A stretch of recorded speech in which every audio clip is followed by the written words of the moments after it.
Hello and welcome to the Curly Bookworm. This is Shabani and this is literally the 99th time that I've been trying to video this.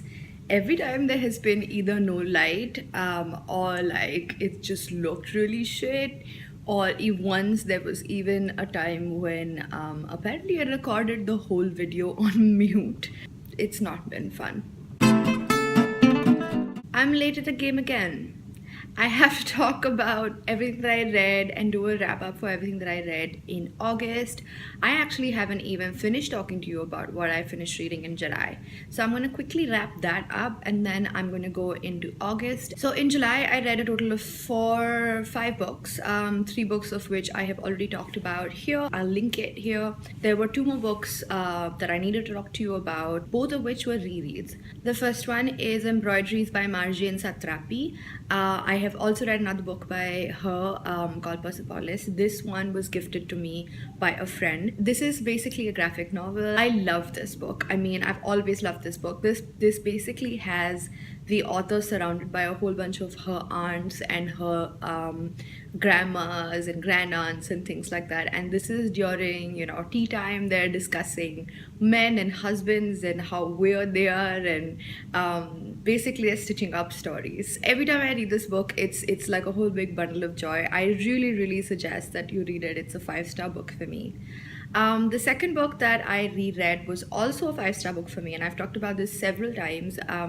This is The Little Prince, and this is the last book that I read in July. I had planned to do this reread in the end of July with a friend, a booktube friend, and so I did reread it. Every time I reread it, everything changes in the book. Everything that I've known about The Little Prince, everything that I've known about the author, everything that I see the world and the planets in that book, and it's just a whole lot different than I imagined it when I last read it. I see one more detail and one more metaphor and one more, it's amazing. Now I want to talk about what I read in August. The first thing I read was Every Heart a Doorway, the Wayward Children's series. In one simple sentence, I love this book. I loved it. So Every Heart a Doorway is essentially about these bunch of children who are lost and don't belong in this world. They belong in other worlds.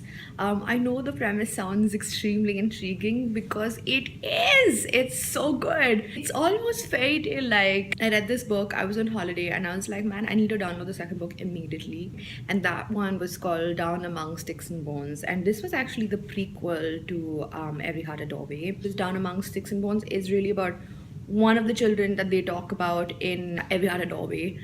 For some reason, I really like the author's commentary and a whole bunch of narration and narrative tools used in that second book a lot more. It was such a good book. One of my favorite booktubers, Ariel Bissett, talks about how much she really likes short books, and I've always been the kind of person that likes fat books. The thicker it is, the better it is, right? But I think I've begun to appreciate the value in short books. These were incredibly short. I feel like they may have been 150 pages or so. There was a certain value that this 150 pages brought that I really appreciated.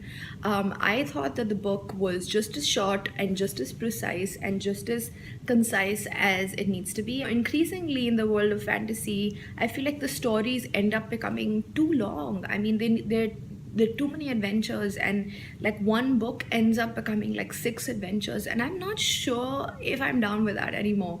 I don't know, this could be me changing and evolving as a reader. It's interesting, but yeah, so please read it because I really love it. I gave both these books between a 4 and a 5. I feel like Every Heart a Doorway was 4.5 and Down Among Sticks and Bones was 5. So immediately after I finished reading this book, I had a huge fantasy / fairy tale sort of hangover, and so I wanted to read more. So I downloaded this book called The Raven and the Reindeer by T. Kingfisher, which I freaking loved. It fulfilled every sort of fantasy expectation, fairy tale expectation.